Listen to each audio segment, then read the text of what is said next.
দেখেন এখানে arterial and pulmonary artery stress রিফ্লেক্সের ভিতরে কী হয় সেটা এখন আমরা আর কি দেখব। এটার জন্য প্রথমে আমরা চলে যাই। প্রথমে যখন আপনার ব্লাড প্রেশারটা কী হয়, এই ব্লাড প্রেশারটা কি বেড়ে যায় বা ইনক্রিজ হয়, তখনই আপনার কি হইতে পারে, তখনই আপনার ব্লাড প্রেশারটা যখন ইনক্রিজ হয়ে যাবে তখন আপনার ব্লাড ভলিউম যেটা আছে, মানে ব্লাড ভলিউম এটা, তারপর আর্টিয়াল এবং কি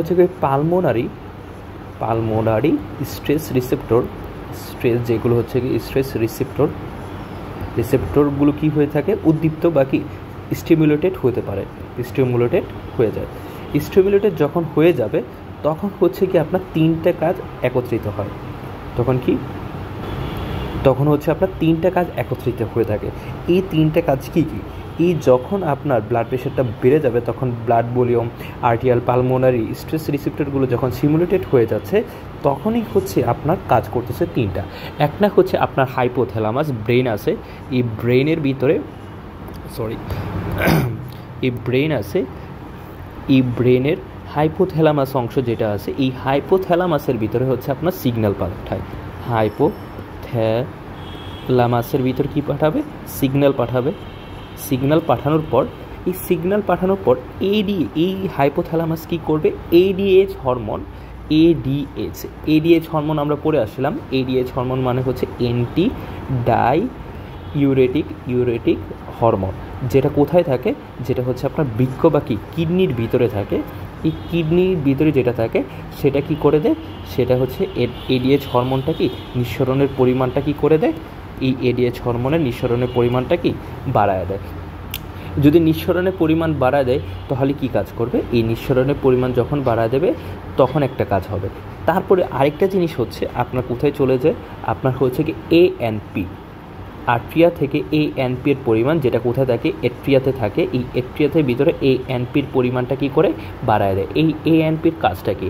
এএনপি যেটা এট্রিয়াল ন্যাটিউরেটিক পেপটাইড, যেটা আপনার কি কাজ করে? সোডিয়ামের কিডনির ভিতরে, এই কিডনির ভিতরে আপনার সোডিয়াম এবং পানি নির্গমন বা H2O, এই দুইটার কি বের হয়ে যাওয়াটা কি করে? বৃদ্ধি করে। যদি এই সোডিয়াম আর পানিটা বের করে দেয় তাহলে এটার ভিতরে রক্তচাপ যেটা আছে, এই রক্তচাপটা কি করে দেয়? কমায় ফেলতে সাহায্য করে।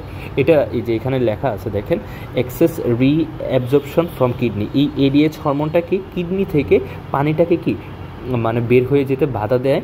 আর এএনপি যেটা সেটা এক্সেস সোডিয়াম এবং ওয়াটার এক্সক্রেটেশন বাই কিডনি থেকে কি এক্সেস পরিমাণে সোডিয়ামটা কি আর ওয়াটারটাকে কি বের করে দেয়। আচ্ছা, তারপর এই এএনপির পরিমাণটা যদি কি বাড়ায় ফেলে, এই এএনপির পরিমাণটা বাড়ায় ফেলে।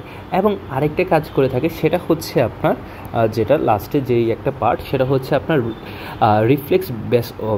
Reflex vasodilation of efferent arteriole of kidney. মানে কিডনির ভিতরে যেটা আছে না, এই কিডনির এফারেন্ট আর্টিয়াল বা প্রধান রক্তনালী, কিডনির ভিতরে যেটা প্রধান রক্তনালী এফারেন্ট আর্টিয়াল যেটা, এটার কি প্রসারণ করে দেয়। বা এই যে ভ্যাসোডাইলেশন মানে কি, এটা যখন চিকুন ছিল এই চিকুনটা কি করে ফেলে?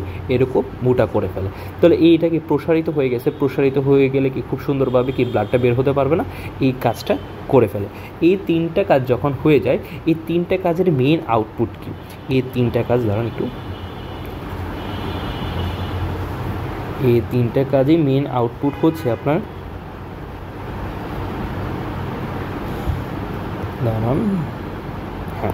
এই তিনটা কাজে কি করবে আপনার? এটা কাজ, এই যে আপনার এডিএইচ হরমোন যেটা কাজ করলো, তারপর এএনপি, তারপর আপনার রিফ্লেক্স ভ্যাসোডাইলেশন যে কাজ করবে, সেই তিনটেই একত্রে কি করে ফেলে? আপনার ফ্লুইড লস, এই যে কিডনি থেকে যেটা ফ্লুইডটা লস হয়, এই ফ্লুইড লসটা কি করে? বাড়ায় দেওয়ার পরে এটা কি কাজ করে? ব্লাড প্রেশারটা কি করে দেবে? কমায় ফেলবে। এটাই আপনার আর্টিয়াল পালমোনারি আর্টারি স্ট্রেসের রিফ্লেক্সের ফিডব্যাক আর কি।